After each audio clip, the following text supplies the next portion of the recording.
as the hours ticked by. There was concern in the powers to be, so to speak, on the base, not so much from the incident that occurred, but the ramifications and the distraction, I guess is the best way to put it. Because a lot of those security policemen were guarding some very, very important materials and had a very, very responsible job.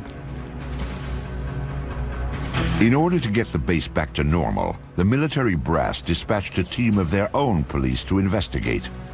They hoped to find a reasonable explanation for the strange lights. But what they found only heightened concerns. The next day, several of the police went out to the area and did find indentations on the ground, and they called the British PCs, the British police, who came out and wrote it off as hens nesting and rabbits burrowing. The interesting thing is there were 3 depressions which were equal distance apart, and they were all the same diameter, and the ground had been depressed the same depth. Quite interesting. But the story did not end there. 2 nights later, the object returned. An American military team responded, setting out towards the forest. This time, investigators brought a Geiger counter to check for radiation, plus cameras and a tape recorder. Here is the actual recording of Colonel Halt as he encountered the mysterious object near Bentwaters Air Base. Oh, I saw a yellow tinge in it too. Weird. It appears that he may be moving a little bit this way. Yes, it's probably not has been. So, it's coming this way. It is definitely coming this way. The 2 pieces of it are shooting off. There is no doubt about it. This is weird. To the left. Suddenly the object, the red object, started dripping like molten metal, just like coming out of a crucible. It dripped for, I would say, several minutes and suddenly exploded. There was no sound, just a poof, and broke into multiple white objects, and they all disappeared. Well, we were very puzzled at that time. We really didn't know what to think. In the forest, the military squad detected some unusually high radiation levels. However, they found no other evidence to explain the situation. Then, the team observed a stunning display of lights in the northern sky. The dazzling lights proved to be a mere prelude to the stunning object that appeared in the southern sky. Suddenly the object to the south approached at very high speed, stopped, I would say a quarter, half mile above us, I can't really tell for sure, and sent down some type of a beam that fell right at our feet. It wasn't like an ordinary light that fans out. This came down straight like a laser beam. Illuminated the ground, a small circle, weighed 10, 12 inches in diameter, probably for about, I'd say, 10 seconds. Well, I was very concerned then. Are we getting a signal? Are we getting a warning? Or was this some type of a weapon that hadn't gotten us yet? Just as suddenly as it appeared, it clicked, disappeared. 3 hours later, the UFOs were gone, but mass confusion had taken their place. We were sure nobody would believe this, and I say we were all thinking, wow, how are we going to cover this up? You know, what are we going to tell people? We can't tell the British. We can't go back and tell our bosses. They'll think we've all been out here in the woods drinking or something, which wasn't true. But there was great concern. At the risk of ruining his reputation, Colonel Halt reported the incident to a superior officer the next day.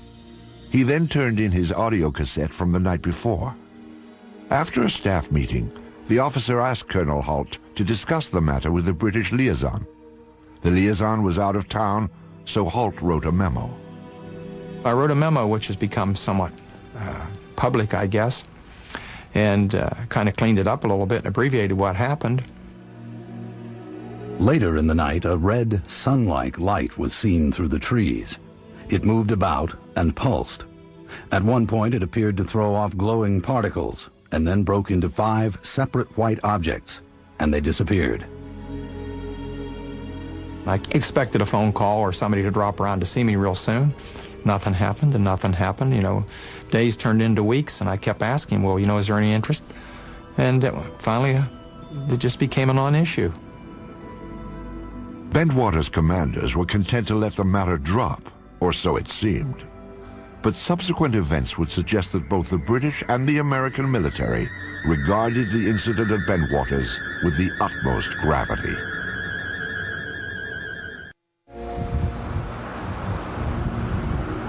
Shortly after Christmas in 1980, a series of bold UFO approaches apparently challenged the security of a top-secret airbase north of London.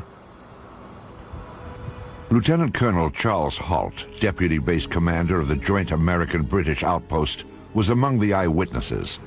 However, his reports to other Bentwaters officers elicited no response. Still, there is evidence that the incident was not ignored. Indeed, far from it. The local townspeople were among those who noticed a change around Bentwaters. I had customers come round to my garage who were military men. I asked what was going on, and they said, well, they weren't allowed to say. And I had one or two officer customers, and I asked them, and they weren't allowed to say either. I don't know why. British UFO researchers Dot Street and Brenda Butler attempted to interview eyewitnesses, but were barred from the base. They didn't say it was a UFO, they said something had happened in the forest. And when we came down and we actually tried to interview people, we were just stopped. A breakthrough came for the UFO investigators when military personnel began to reveal a bizarre story that included more than just the sighting. They claimed an alien craft controlled by extraterrestrials landed in Rendlesham Forest and made contact with American officers. These curious reports have been ignored or denied by government and military officials. Despite this dismissive reaction, some say that the armed forces were keenly interested in the events at Bentwaters. People did investigate. They did it from an arm's length. I was never formally debriefed, and I can't, to this day, can't believe that. I do believe some people crept around the base, so to speak. I do believe there were multiple agencies with a great deal of interest that probed discreetly. I can't explain.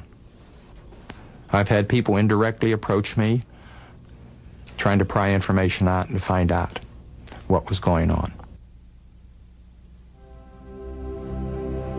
Military officials offered only conventional explanations for the extraordinary reports. Among them, that a satellite had fragmented as it re-entered the Earth's atmosphere. I can't rule out that a satellite didn't fall, or a portion of a satellite didn't fall in that area, but how would one account for the object moving through the trees? And the objects in the sky, they did not fall down. They stayed in the sky and moved about in sharp angular patterns, and there were 3 of them. And indeed, it does seem that some space debris did come through at around about the time concerned. But it should be remembered, of course, that the Bentwaters incident occurred over a series of nights. Another explanation for the sighting was refraction of the beam sent out by a nearby lighthouse.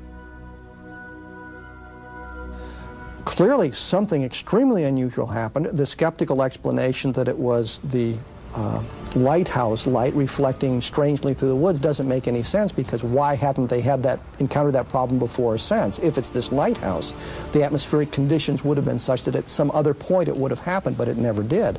So you have something going on there that is inexplicable in the mundane.